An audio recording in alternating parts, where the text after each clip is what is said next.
on, you know, small pixel sensors, CCD and CMOS sensors,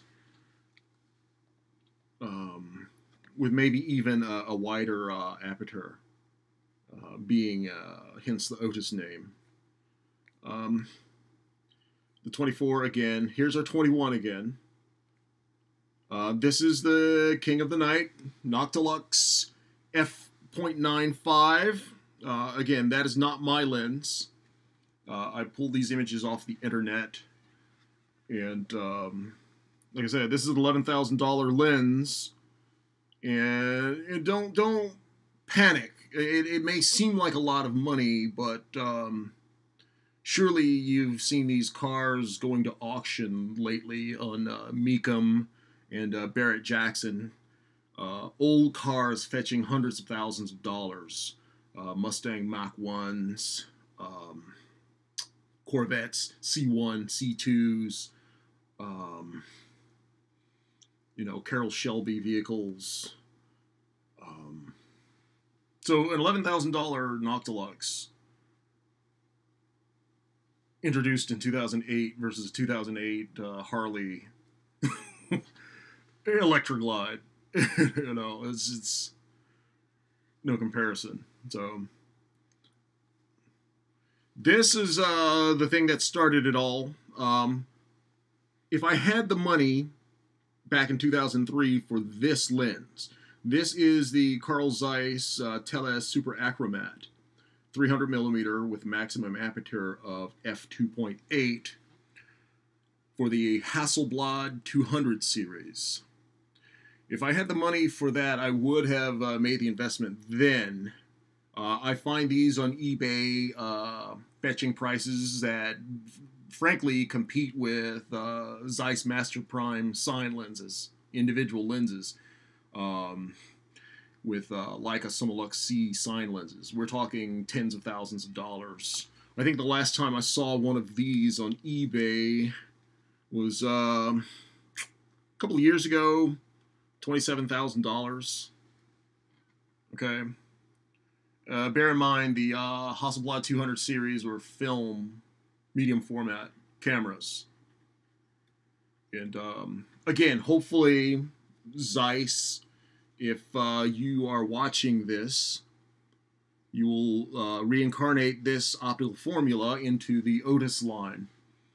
And long glass for, and manual focus, of course, for us old-fashioned types. So this is the Leica Summilux C line. These are not mine. Again, I pulled this image offline. I think I got this from Film and Digital Times. So there are 12 of this series of lens now, ranging from the 16 millimeter up to the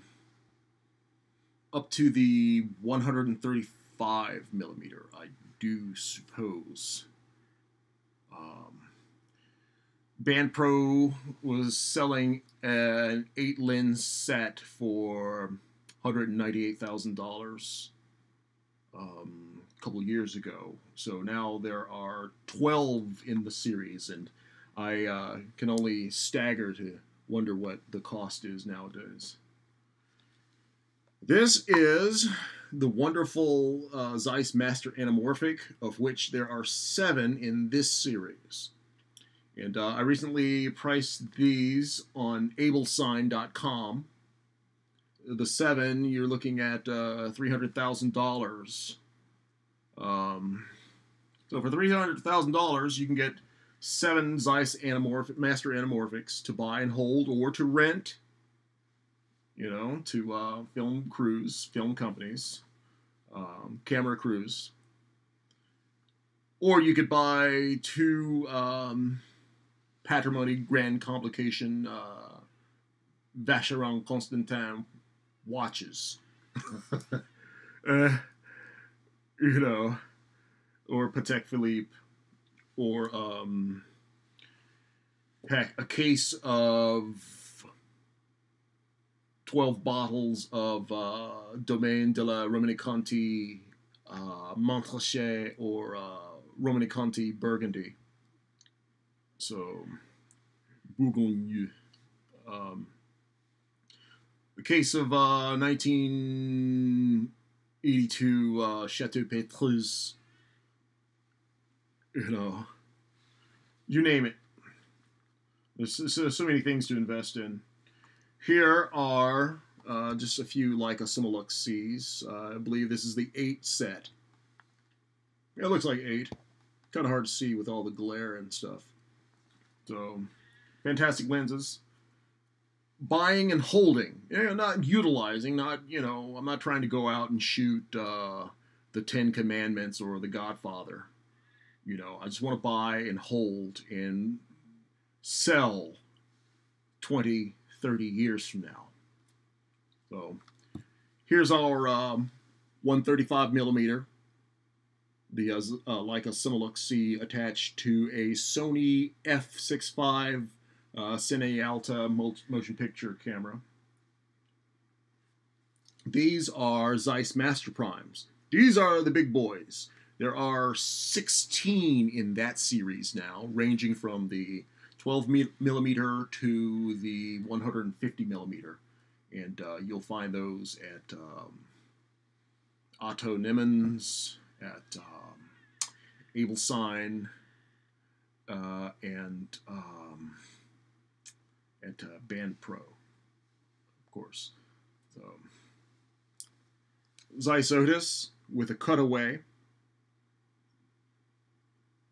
This is going to be a wonderful lens. We've read online, we've seen YouTube's, Vimeo's, we've seen a lot of footage of this wonderful lens online, from moving images to still images, and the optical quality is phenomenal, which is why I broke away from my Leica Scuderia. You see, I was going to get the 50 millimeter Summicron this year, but I decided to break away and get this because of the hype and the hoopla that this lens has gathered. Okay, here's our King of the Night again, $11,000 lens, $4,000 lens, $11,000, $4,000. This is mine. This is someone else's. So, but I'll hopefully possess one soon. And here's a lucky fellow holding 3 Zeiss Master Anamorphics. I don't know what they shot the new Star Trek motion picture with, if they were Zeiss Anamorphics or if they were Panavision. But anamorphic lenses are wonderful creatures. And from what I've seen on the Arri website, it's just wonderful stuff. Again, as investments, definitely a wonderful investment. Like fine wine, like fine watches, like Gibson Les Pauls, like Selmer Mark VIs. But, of course, within a limited serial number range with the Selmer Mark VIs. And you're probably just a wonderful thing to invest in. That's an Arri Alexa. Now, like I said, last year I got the Similux 35 millimeter 1.4, but this isn't mine. This is someone else's. And here's the original bad boy to invest in. This is with the taller lens hood. That is the Similux 35 millimeter introduced in 1989, 1990. And back then, that was $4,000. So this thing, I see it on eBay now for $12,000, $19,000. Buy and hold. Don't shoot. And it looks like it's in pretty good condition. Maybe they brushed it up. Maybe they kept it on mothballs. Who knows? So, wonderful piece there. The front. I'm sure, a lot of you watching this have probably seen a lot of these images online.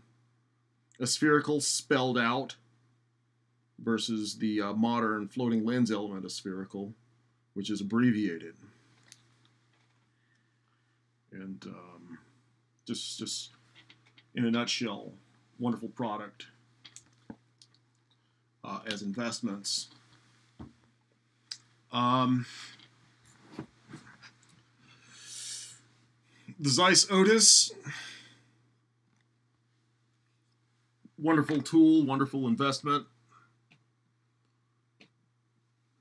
They have the 55mm f1.4 now, and they're going to introduce the 85mm to compete with Canon and Nikon's lenses.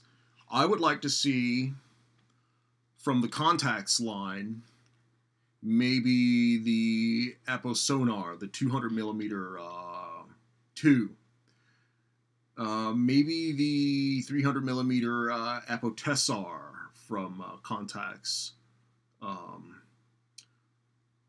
But definitely the Tele Super Achromat. You know, if you could reformulate that for 24 by 36 millimeter CMOS and CCD chips. By comparison, this is my beauty here. This is a titanium Similux, not Similux, but Summicron. There she is. Okay. There she is. Very lovely. That is mine. Hence the serial number. Let's see if I can flag that. There we go. Can you see that? Okay.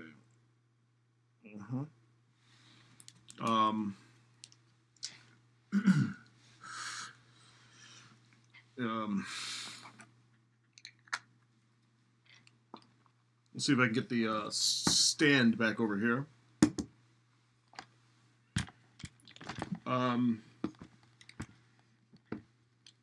Here's our OTUS. And, you know, like I said, in the coming months, I will do review of, subjectively, the OTUS versus the 50mm Similux that I have. The build quality of this Leica Summicron is just wonderful. It's sturdy, it's compact, it's solid. It's like you're holding a stone. This is 2 pounds. This is around a pound, maybe slightly over a pound. This is over 2 pounds, but the Summicron feels heavier, and maybe it has a lot to do with its compactness, its solidity. This feels hollow, but I know there's good glass in here. You know, like I said, we've seen the images online, and I'm going to find out for myself. As soon as this is over, I'm going to attach it to the 240 and shoot my favorite subject, my wife. Anyway, that's about it. That's about all I want to talk about as far as investing. I'm not a professional photographer. And it would be a stretch to consider myself a serious amateur. I don't compete. I have a few images on Panoramio. I don't have a Flickr site or Flickr account. It's a hobby. I'm more interested in the appreciation of fine instruments, such as these manual focus instruments here. So this is Hugh Huxtable. I'm going to say good night, and I'll see you soon. Thank you very much.